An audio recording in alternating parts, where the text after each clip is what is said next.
President of the United States, Donald J. Trump.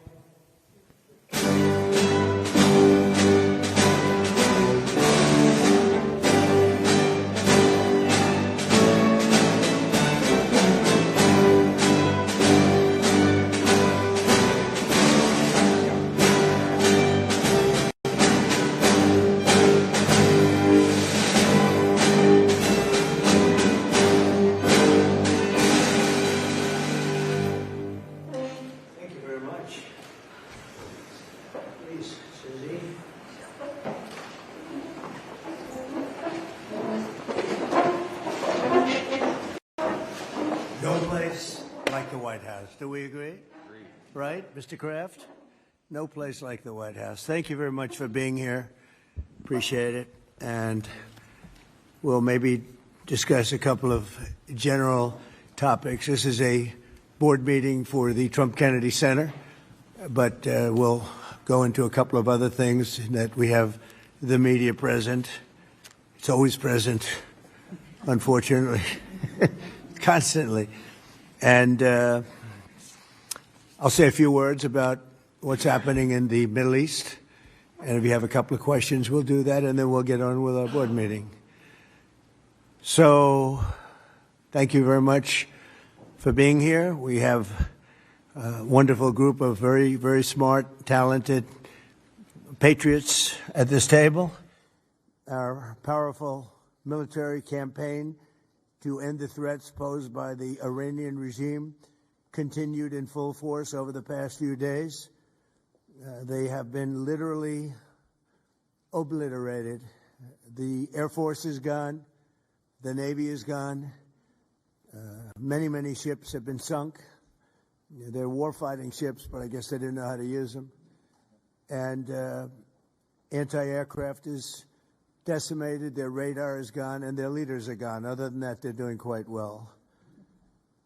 They've been a terror for 47 years, and now I guess the world, through the United States, with the help of Israel, is doing what should have been done many years ago.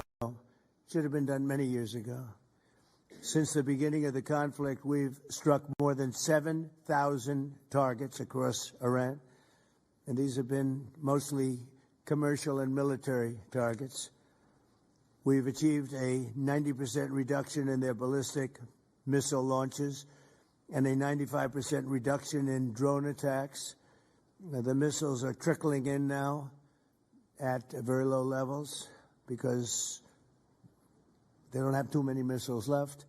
We've also attacked the manufacturing plants, where the places where they manufacture the missiles and the drones. And that's going on today. We just hit 3 of them today.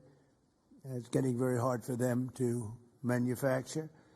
More than 100 Iranian naval vessels have been sunk or destroyed over the last week and a half. That has to be some kind of a record. Additional strikes continue to launch from all directions every single hour. And as you know, we attacked Karg Island and knocked it literally, destroyed everything on the island except for the area where the oil is. I call it the pipes. We left the pipes. We didn't want to do that, but we will do that. We can do that on 5 minutes' notice. It'll be over. But for purposes of someday rebuilding that country, I guess we did the right thing. But it may not stay that way. Just one simple word, and the pipes will be gone too, but it'll take a long time to rebuild that. We are aggressively dismantling Iran's defense industrial base, and ability to rebuild its missiles and drone capability is getting down to close to zero. And we're hammering their capacity to threaten commercial shipping in the Strait of Hormuz, with more than 30 mine-laying ships destroyed. We hit, to the best of our knowledge, all of their mine-laying ships. Now they can put them on other types of ships, I guess, and drop them in. But we don't know that any have even been dropped in. We're not sure that any have been. That's a big negative for them if they do it. It's a form of suicide. But we don't know that they have dropped any in. But we've hit all 30 of their ships and destroyed them. They're all at the bottom of the sea. We strongly encourage other nations whose economies depend on the Strait far more than ours. You know, we get less than 1% of our oil from the Strait, and some countries get much more. Japan gets 95%. China gets 90%. Many of the Europeans get quite a bit. South Korea gets 35%. So we want them to come and help us with the Strait. We have it in very good shape. The countries, I said, we've already taken care of Iran, but now, because of the fact that literally a single terrorist can put something in the water or shoot something or shoot a missile, a small missile, and it's fairly close range because it is a tight area, and which is one of the reasons they've always used that as a weapon. Iran has always used that as an economic weapon, and it's not going to be able to be used very long. Numerous countries have told me they're on the way. Some are very enthusiastic about it, and some aren't. Some are countries that we've helped for many, many years. We've protected them from horrible outside sources, and they weren't that enthusiastic. And the level of enthusiasm matters to me. We have some countries where we have 45,000 soldiers, great soldiers, protecting them from harm's way. And we have done a great job. And when we want to know, do you have any minesweepers? Well, would rather not get involved, sir. I said, for 40 years we're protecting you, and you don't want to get involved in something that is very minor. Very few shots going to be taken because they don't have many shots left.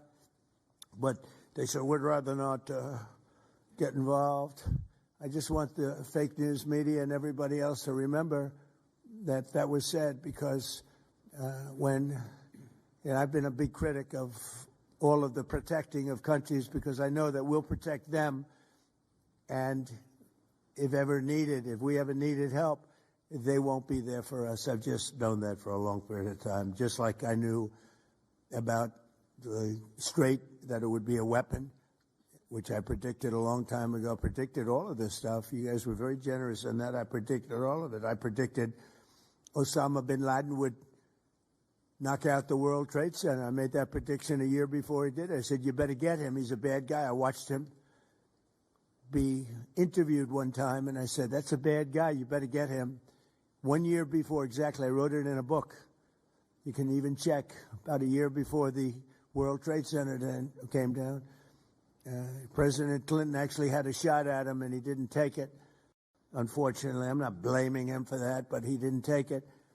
And he ended up knocking down the World Trade Center, but I predicted that too. I predicted a lot of things. We strongly encourage other nations whose economies depend on the Strait for blood. I mean, these people literally need it. 95% of their energy or their oil comes out of the Strait, and they should be in here very happily helping us. And it's incredible. We have such we're number one in oil by double now. We drill, baby, drill. We're double any other nation, and it's going to be soon triple any other nation. And that doesn't include Venezuela, who's been great. By the way, the relationship with Venezuela has been fantastic. Literally millions of barrels of oil are being taken out, and it's been a great help, and it's been to their great benefit. The president has done a really good job. We get along with him really well. But we've taken out millions of barrels of oil and brought to Houston and other places to the refineries. We have refineries set up specifically for that. And it's been a great relationship, and more and more is happening. It's a tremendous oil source, and we're stepping it up very rapidly. The big companies are going in, and they will actually numbers in a pretty short period of time, numbers that they've never been able to do. We'll be doing. There's a lot of oil under that land. We strongly encourage the other nations to get involved with us and get involved quickly and with great enthusiasm. I have that from a number of them, and I'd like to say their names, but frankly, I don't know if they would want me to or not, because maybe they don't want to be targeted. But I say, wouldn't matter if you're targeted or not, because this is a paper tiger that we're dealing with now. It wasn't a paper tiger 2 weeks ago. It's a paper tiger now. So now we're going to get down to the reason. We'll take a couple of questions in a moment, but we're going to get down to the reason we're here today. Actually, this was set up a long time ago. It's the Trump Kennedy Center. Over the past year, we've made incredible strides to restore the true purpose and prestige of this revered institution. Together, we're going to ensure it remains the finest performing arts facility of its kind anywhere in the world. And I don't know that it ever really reached that stage, but it will over a period of time. We're rebuilding it. It's in very, very bad condition. It's been it's been somewhat of a disaster, to be honest with you.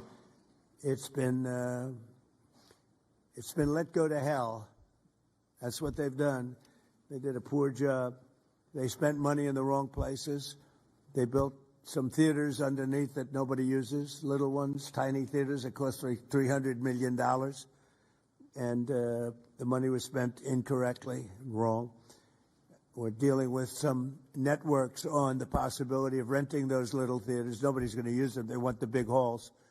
The halls are going to be incredible. They're in bad shape, but when they're completed, the bones are potentially something that could be unbelievable. So I want to, before we begin, I want to thank Rick Grinnell. He's been a friend of mine for a long time. He's been unbelievable. He was the ambassador, as you know, to Germany.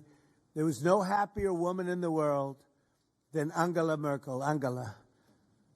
She called me, "Thank you, sir, thank you."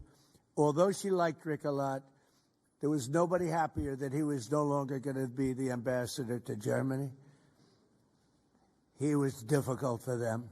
He was not your typical ambassador. He was the opposite. He would do what was best for the United States, not for Germany.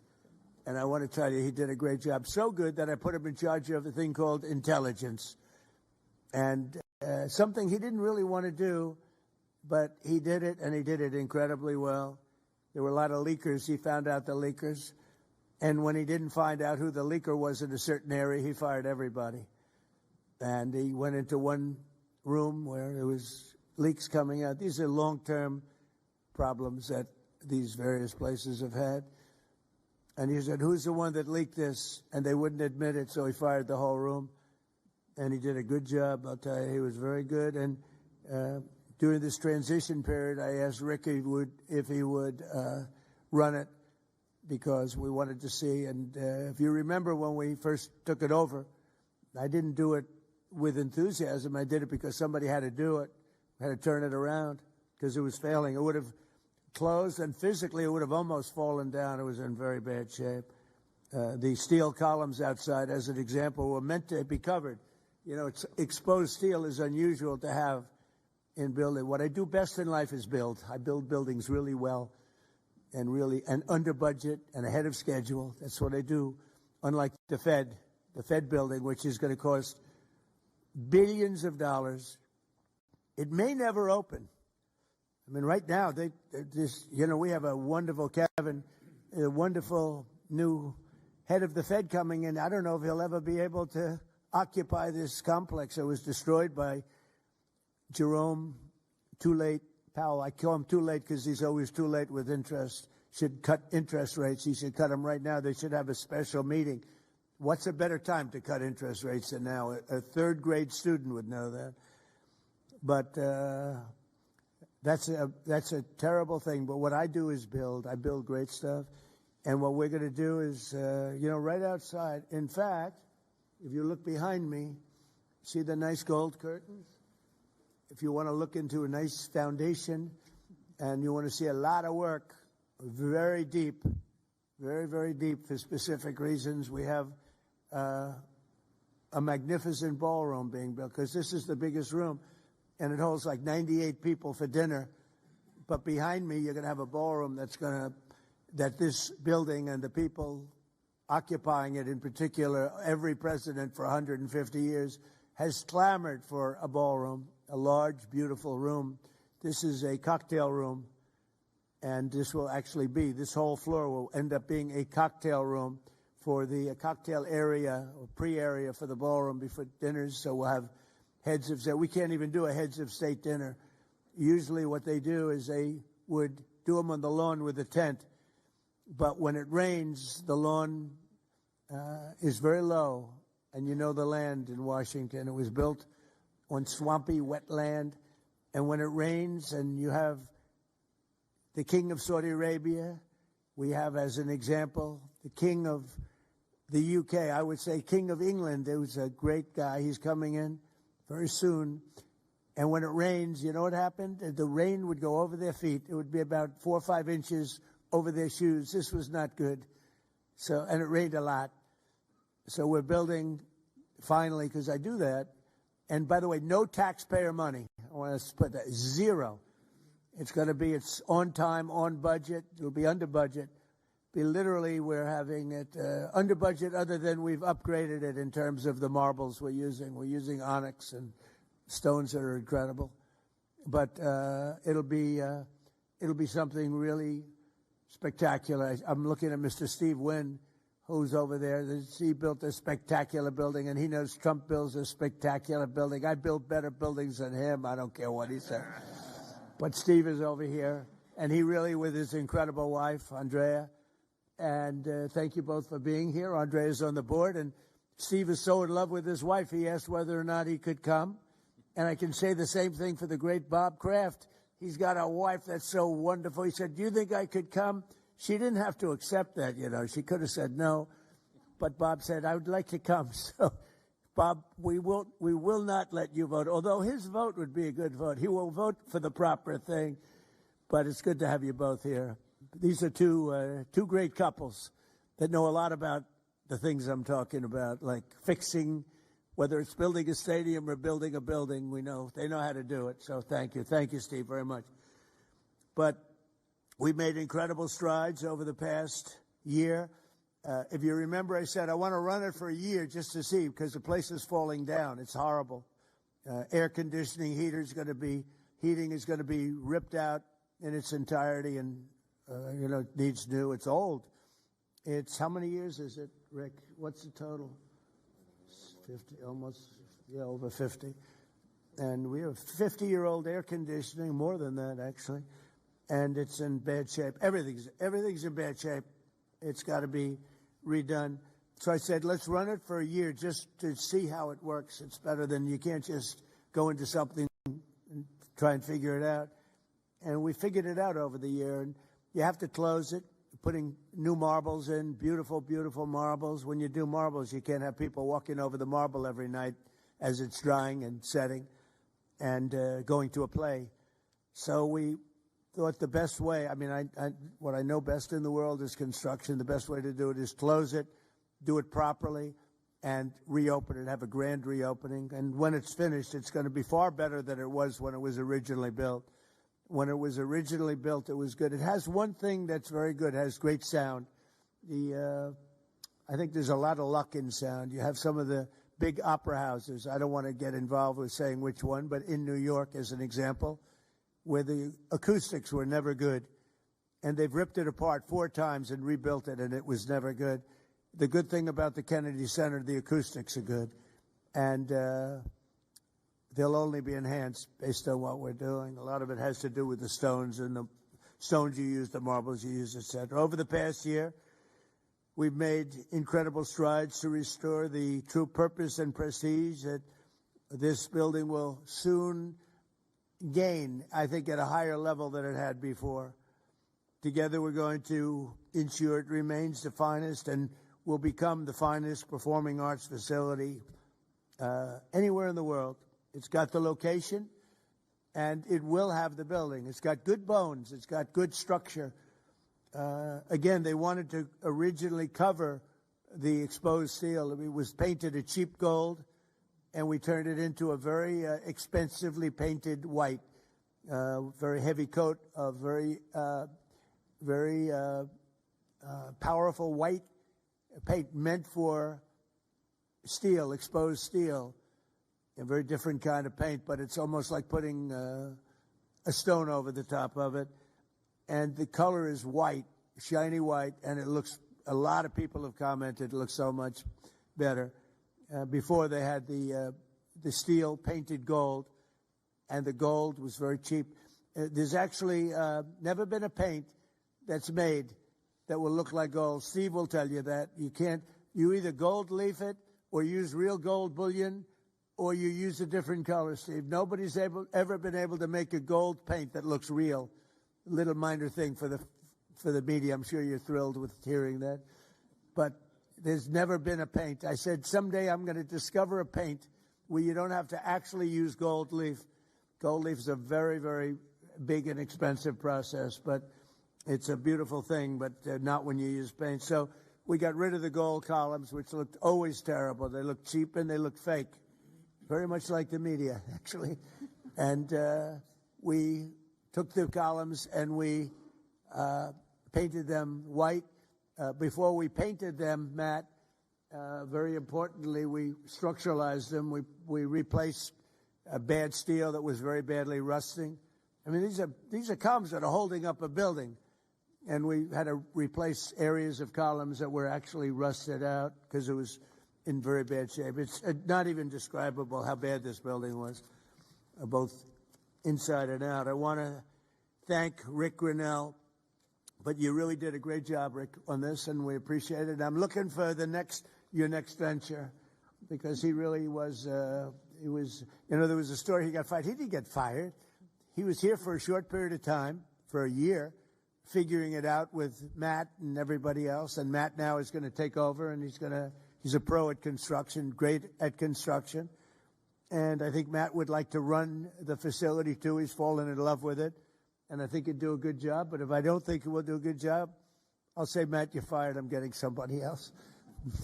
So you're under no pressure, Matt, okay? It's like Bob Kraft. If a football player doesn't perform well, typically you will fire him immediately, Bob. Do you ever let them stay around for 4 or 5 years if they're bad? Not too many times, right? So, anyway, I learned from you. So I want to thank also Attorney General Pam Bondi, who's been fantastic. I don't know, is Pam here someplace? Oh, hello, Pam. Good. She's been great. And the Speaker has got the easiest job of anybody in government. He's got a majority of 2. I don't like to say 1 because it varies, but between 1, 2, and 3.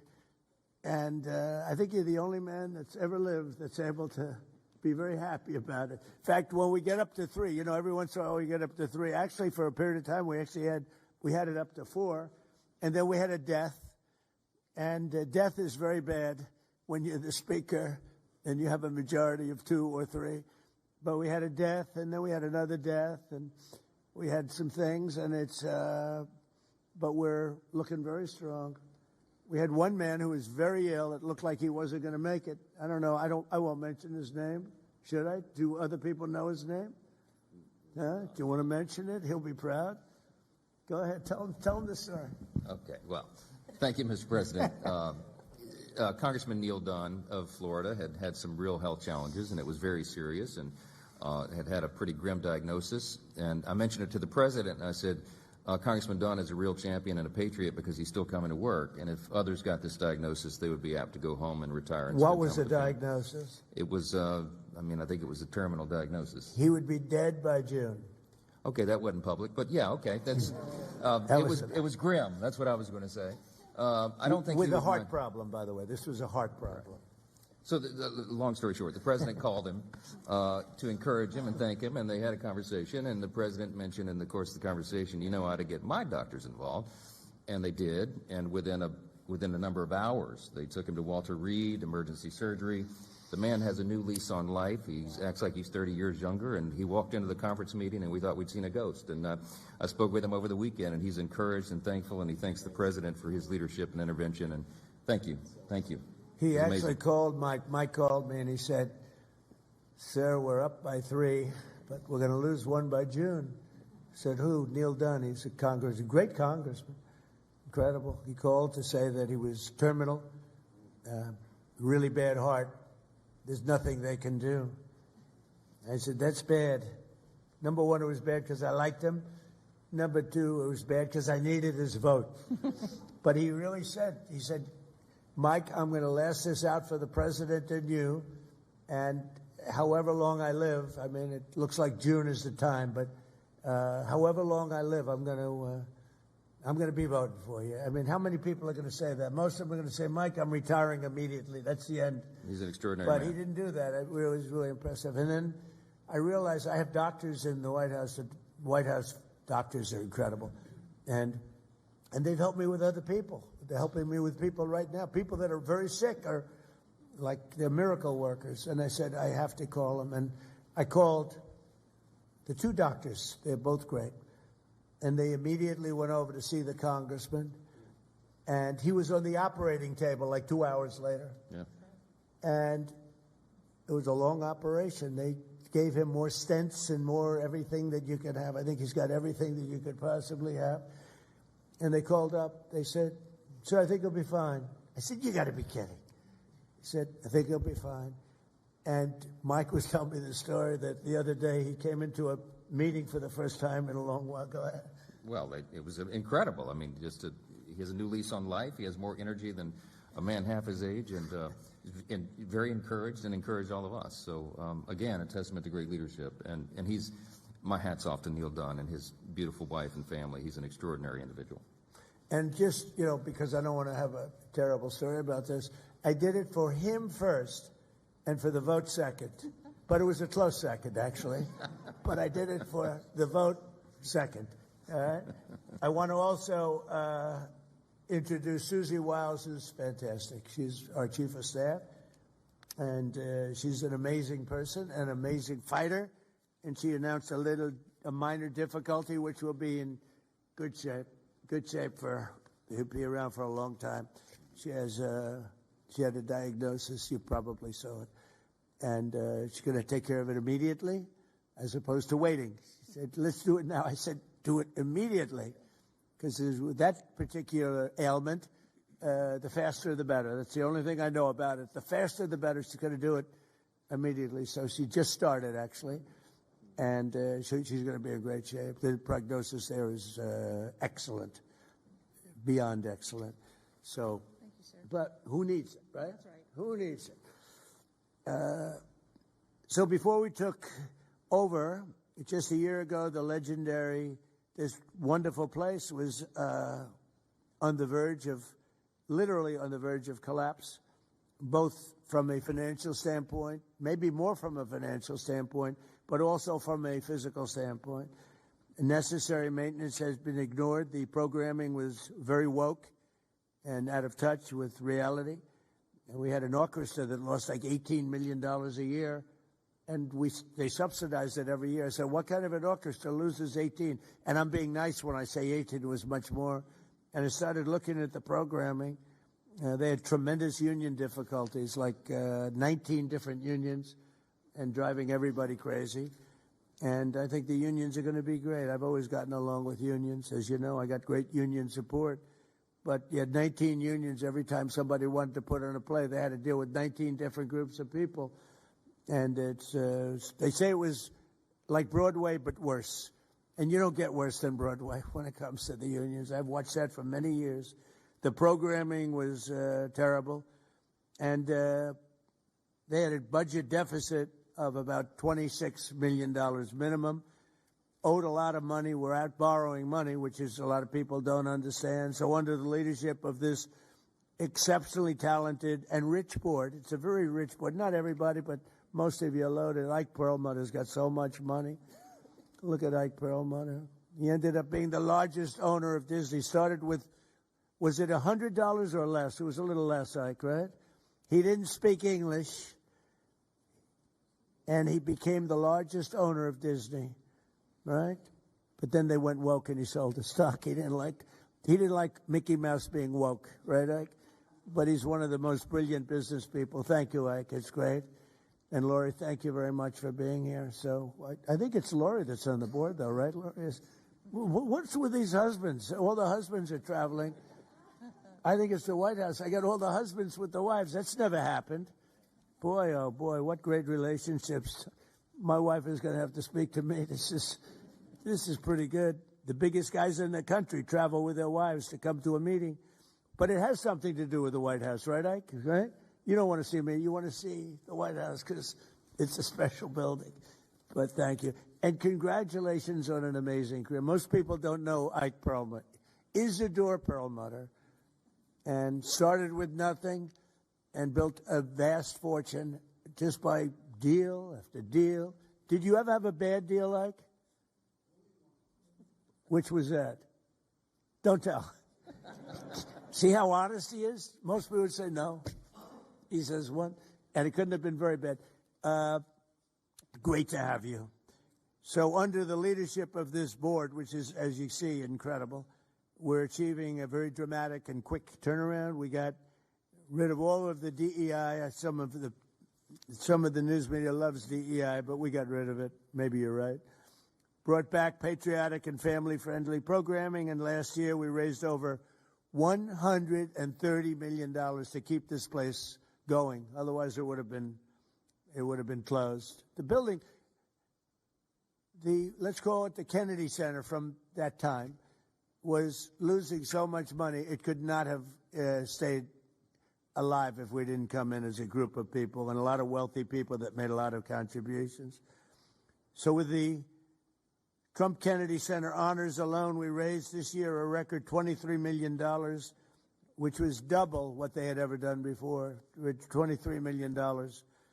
There's still much to do. The previous management left us a facility in very bad condition. Abysmal is the word, and everything from busting pipes and leaks to serious electrical and structural problems.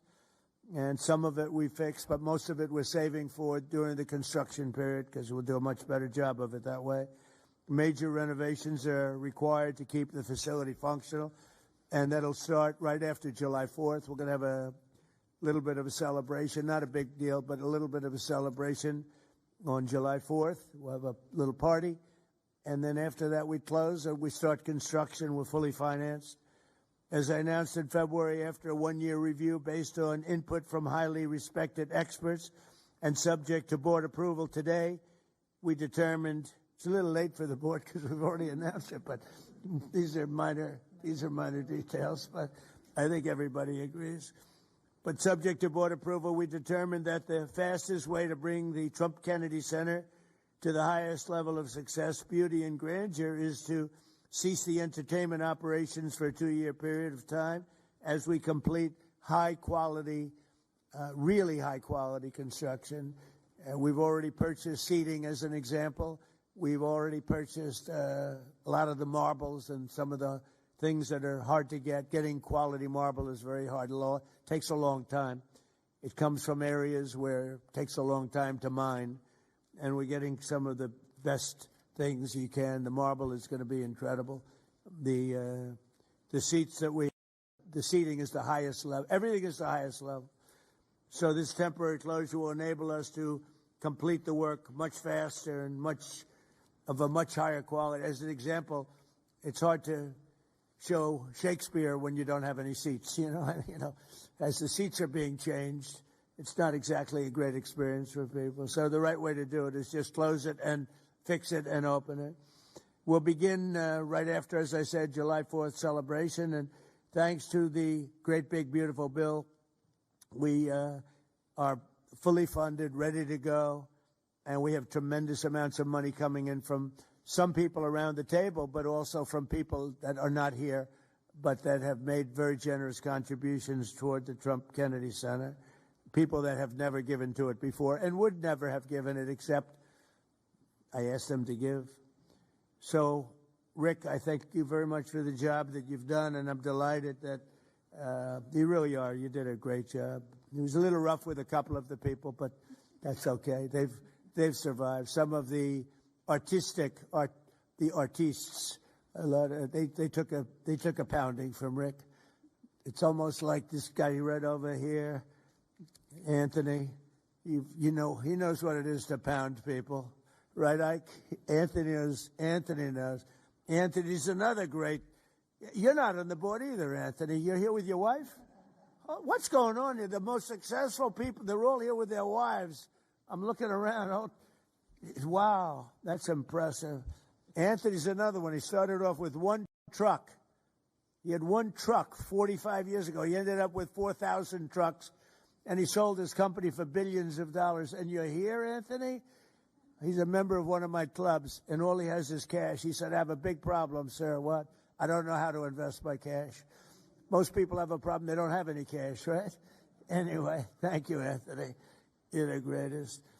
So all of these people have done so much, and they've done so much to help. And, Matt, I just really, I'm here to a certain extent to wish you good luck with everything and to introduce you to the board. Many of the board know because Matt's been running a lot of the initial construction and planning and going to be assuming the role of Chief Operating Officer and Executive Director, where he'll lead a construction crew for the next, a big crew, by the way, because it needs a lot of work, for the next 2 years in preparation for the grand reopening. And I think it's going to be something that's going to be very, very special. We're doing a lot of special things. We have a lot of things happening. We have at the front of the White House on June 14th, you probably read, UFC is going to be here. Dana White, the great Dana White, he's building literally a stadium, a 5,000-seat arena right outside the front door of the White House. And they're going to have about 100,000 people in the park right across the street where he's building, I believe, 8 massive screens for people to watch free, all free, for people to watch.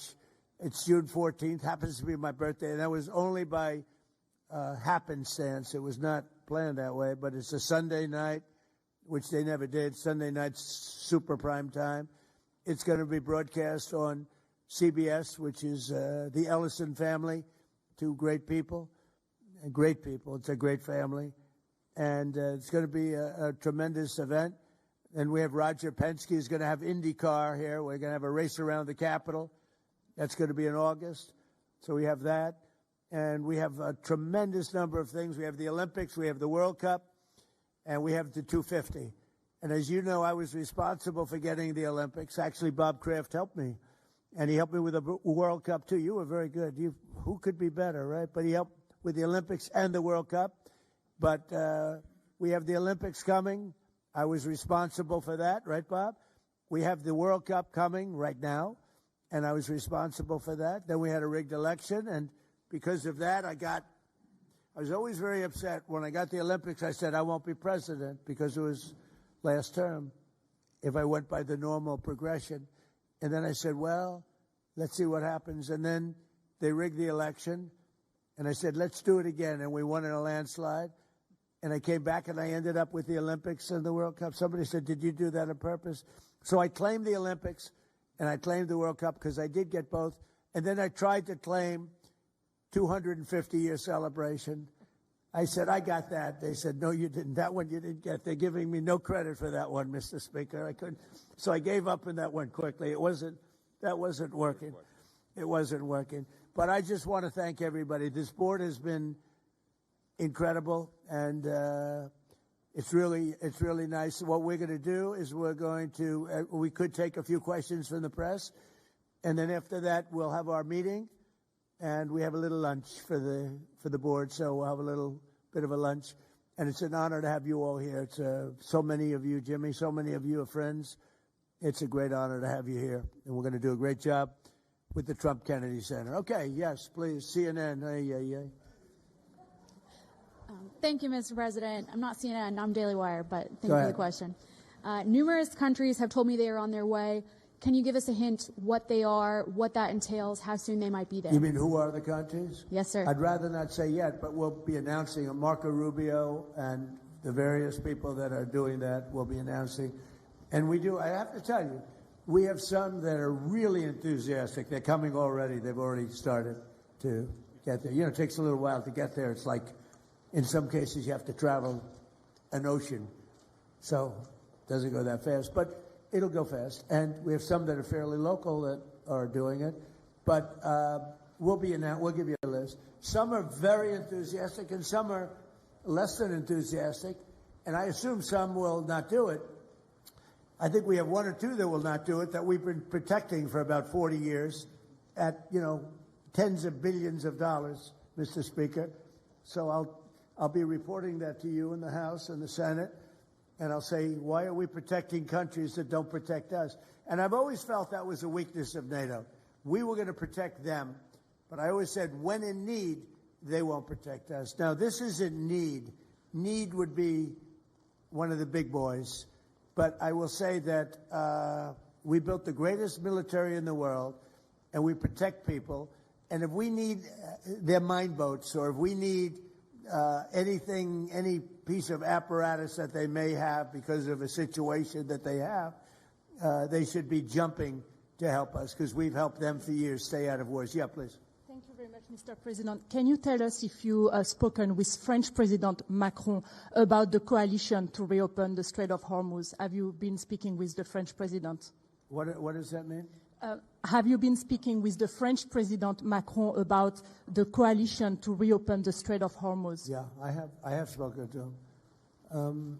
He's been, on a scale of 0 to 10, I'd say he's been an 8. Not perfect, but it's France. We don't expect perfect. Are you confident that France will help with the reopening of Strait of Hormuz? Yeah, I mean, sure. I think he's going to help. I mean, I'll let you know. I spoke to him yesterday. I don't do a hard sell on them, because my attitude is we don't need anybody. We're the strongest nation in the world. We have the strongest military by far in the world. We don't need them. But it's interesting. I'm almost doing it in some cases, not because we need them, but because I want to find out how they react. Because I've been saying for years that if we ever did need them, they won't be there. Not all of them, but they won't be there. I was very surprised with the United Kingdom, because the United Kingdom, 2 weeks ago, I said, why don't you send some ships over? And he really didn't want to do it. I said, you don't want to do it. We've been with you. You're our oldest ally.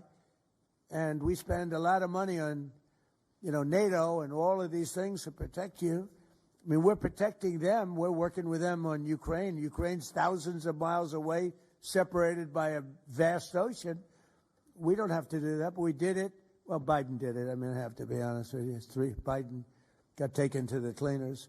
But we worked with them in Ukraine. We don't need to work with them in Ukraine. And then they tell us that we have a mine ship around, and they don't want to do it. I think it's terrible. No, I was very surprised. I told him, we requested 2 aircraft carriers, which they had, and he didn't really want to do it. And then right after the war essentially ended, meaning they were obliterated, he said, I would like to send the aircraft carriers. I said, I don't need them after the war has ended and won. I need it before the war. So I was very upset not upset, I was not happy with the UK. I think they'll be involved, yeah, maybe. But they should be involved enthusiastically. We've been protecting these countries for years with NATO, because NATO is us. You can ask Putin. Putin fears us. He has no fear of Europe whatsoever. He fears the United States of America and the military that was built by me in the first term. Yeah. President, you mentioned the significant amount of oil that China derives from the Middle East. What is the status of your conversation with President Xi in terms of getting China to cooperate, in terms of making the Strait of Hormuz safe for those oil tankers? Yeah, so China is a great example. They get 91% of their oil from the Hormuz Straits, which we protected for years.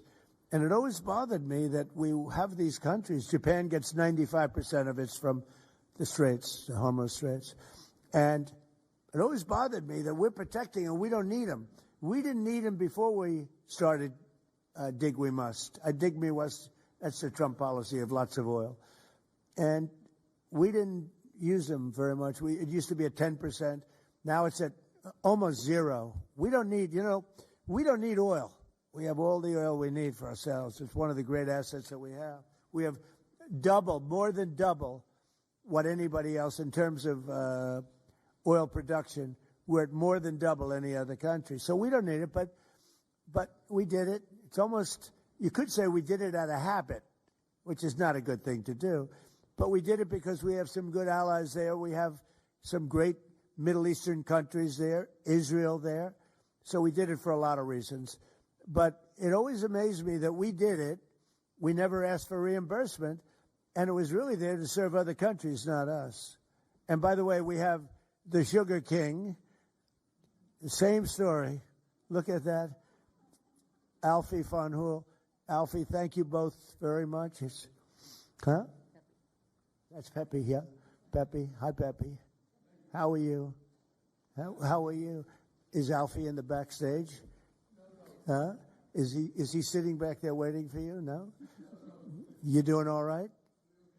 Pepe is a great friend of all of ours, I think, in the room. Tremendous. And we appreciate you being here. Great to have you. Thank you. Mr. President, honored. That's great. Both of you. Thank you very much. So go ahead, please. Mr. President, you've said that Iran does want to make a deal. Now, into the third week of this bombing campaign, what would that deal look like? What are the ask that you're making of the government? They want to make a deal. They're talking to our people. I don't know if they say that to you. Maybe they do, maybe they don't. Don't forget, they are a country that for years, I didn't know this until recently, they're a country based on disinformation. And now they're using disinformation plus AI. And that's a terrible situation. That's a terrible situation. They showed all sorts of things happening in the last 2 weeks that never happened. Between their kamikaze boats that don't exist, between blowing up the aircraft carrier, one of the great ships in the world, the Abraham Lincoln, on fire. They showed it on fire. I called the general. I said, General, what's with the Abraham Lincoln? It looks like it's burning down. No, it's not burning down. Not a bullet was ever fired at it, sir. They know better. I said, this is my first glimpse of AI and what they've done with it. They showed buildings in Tel Aviv burning to the ground, high-rises burning. They showed buildings in Qatar. They showed buildings in Saudi Arabia burning, and they weren't burning. They weren't hit. It was all AI-based. Terrible. It's terrible. And that's their only, I think that's the only thing they do well. They're negotiating, and we always talk. When, somebody said, well, would you talk? Why would you even talk to them? I talk to everybody because sometimes good things come out of it. But I don't know if they're ready yet. They're taking a pounding. I don't know if they're ready yet. And we don't even know their leaders. Look, all of their leaders are dead, as far as we know. But they're all dead. We don't know who we're dealing with. We knocked out the first group. Then the second group met, 88 met to pick the leader because the first group was all dead. And the second group got knocked out. They're all dead. Then the third group met. I would think they're a little nervous about meeting. I don't know if they're nervous. Maybe they're not. Maybe they're crazy. If they're not nervous, then they're crazy. But we met with the next group, but we don't know who their leader is. We have people wanting to negotiate. We have no idea who they are. Yeah, please, Peter. Thanks, President Trump. What are your advisors telling you about the Ayatollah's son, the new supreme leader? What are they telling you about him? Well, it's not only them, it's you people. I mean, a lot of people are saying that he's badly disfigured. They're saying that he lost his leg, one leg, and he's, been hurt very badly. Other people are saying he's dead. Nobody's saying he's 100% healthy. And he hasn't spoken because the Ayatollah would sit and he'd spew hate from a form of a throne. Not as nice as a throne. I like the English throne much better. But it was a fancy chair. But he'd spew hate from his chair. But you'd see him a lot, right? This one, we haven't seen at all. So that could be for a lot of different reasons. We don't know, Peter, if he's dead or not. Now that you've announced... I will say this, nobody's seen him, which is unusual. Something else. Now that you've announced that the U.S. has destroyed all of Iran's mine-laying ships, Why can't the U.S. just immediately reopen the Strait of Hormuz?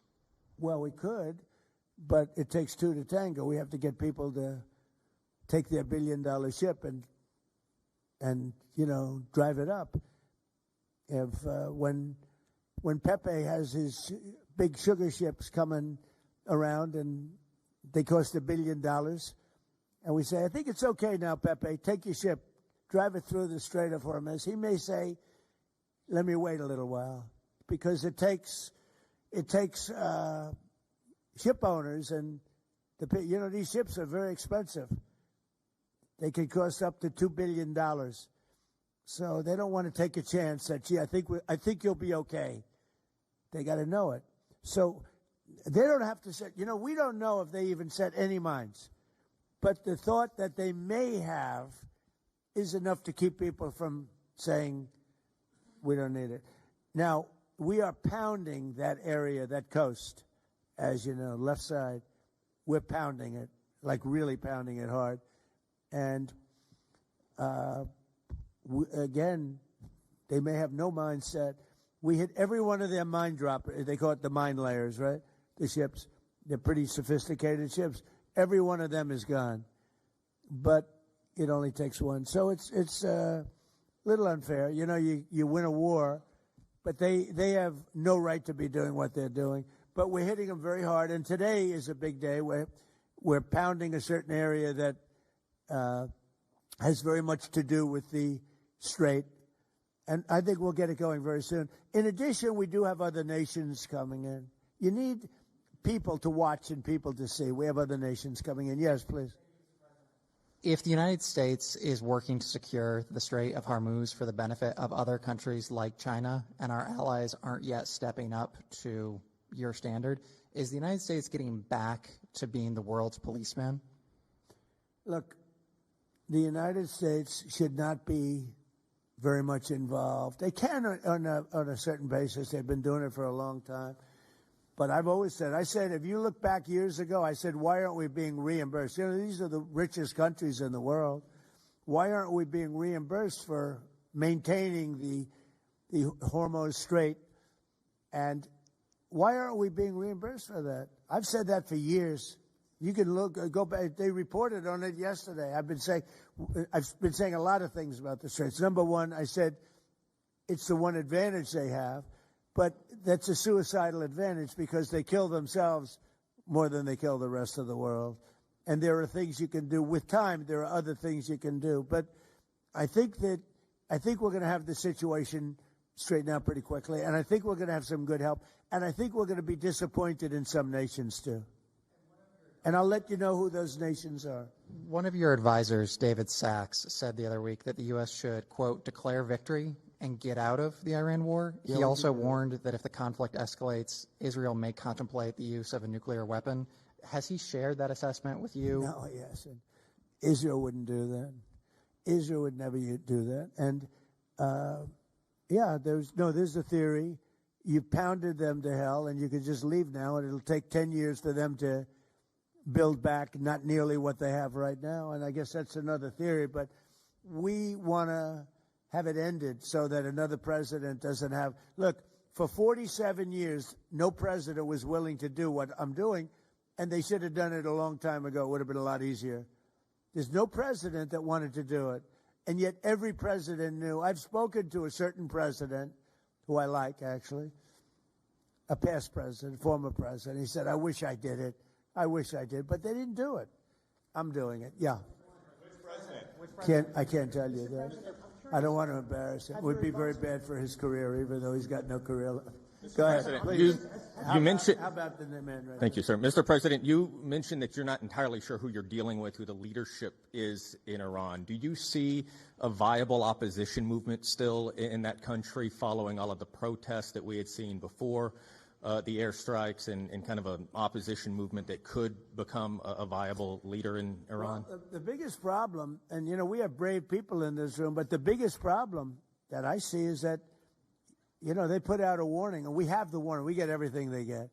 And it said any protester that goes onto the street will be immediately shot and killed. This is a little tougher than the American way. This is not.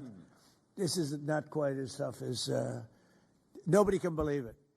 So I can't imagine. They don't have guns, and the other ones have guns, highly sophisticated machine guns and AK-47s and other kinds of guns.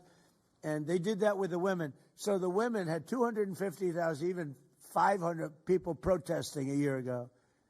And they shot women right through the middle of the forehead with snipers. And they didn't have to do many. About 10 went down bleeding profusely. And 250 to 500,000 women went running in the other direction. Because they can be brave, but they're not stupid. And they have no gun. And you have snipers in buildings specifically for this reason. So a woman goes down falling, bleeding from the head, and it doesn't take long for that to spread. And when that spreads, that crowd dispenses. And nobody else has been able to do that to the extent that these people are violent. They killed a minimum 2 weeks ago, 32,000 people. So, and they put out actually a notice 2 days ago. If you protest, you will be shot and killed. So, I don't know. I would say Mike Johnson's the only person I know who has the courage to go out in that kind of an atmosphere. I don't think so. Yeah. Have your advisors told you anything in terms of how long we can expect gas prices as high as they are right now? I don't need advisors to tell me that. I know what it is. You know, the Prime Minister of UK, United Kingdom, yesterday told me, I'm meeting with my team to make a determination. I said, you don't need to meet it with the team. You're the Prime Minister. You can make your own. Why do you have to meet with your team to find out whether or not you're going to send some minesweepers to us or to send some boats? I said, you don't have to meet with your team. It's the same thing here. I can tell you that when this is over, oil prices are going to go down very, very rapidly. So is inflation, so is everything else. But frankly, much more important than short-term, even long-term oil prices, you can't let the most violent, vicious country in the last 50 years have a nuclear weapon, because the Middle East will be gone. Israel will go first, without question, and they'll certainly take a shot at us before we get our act together and say we got to take them out. You can't let Iran, who's truly a nation of great terror and power. Look what happened in the last 2 weeks. They weren't supposed to go after all these other countries in the Middle East. Those missiles were set to go after them. So they hit Qatar, Saudi Arabia, UAE, Bahrain, Kuwait. Nobody expected that. We were shocked. And the other one, you know, they fought back. They could have yielded. But think of it, if we weren't around, they had tremendous power. They had thousands of missiles, most of which we've terminated. They had thousands of drones. They were making drones and missiles all over the place. We've knocked out most of those factories. I mean, now they're sending out 2 or 3 missiles. Now, you know, they've still got some. They might have 8% left. But mostly they've been eliminated. They've been terminated by what we did and what Israel did, too. Yeah, please. Israel is expected to expand its ground offensive in southern Lebanon to go after Hezbollah. Have you discussed that with Israeli leaders? Yeah. And does the United States support a potential Israeli invasion of Lebanon? Yeah, no, I did. And I know look, Hezbollah is a problem. It's been a problem for a long time, not just now. And it's a certain area, because I was with the other night a person whose parents live in Lebanon. This is a very substantial person, wealthy person, whose parents live in Lebanon. I said, really? How do you live in Lebanon? Your parents are living? Oh, yeah, they live there. And over the years, they've gotten used to the fact that it's being bombed. But they explained to me that it's really a different section of Lebanon. It's the section where Hezbollah is. And they get used to it, I guess. I don't know. I mean, people live in Ukraine. You would think they wouldn't live in Ukraine, but they live in Ukraine. I don't know that I'd do that. but they live in Ukraine, they live in Lebanon. Hezbollah is a big problem, and they're rapidly being eliminated. Thank you very much, everybody. I appreciate it.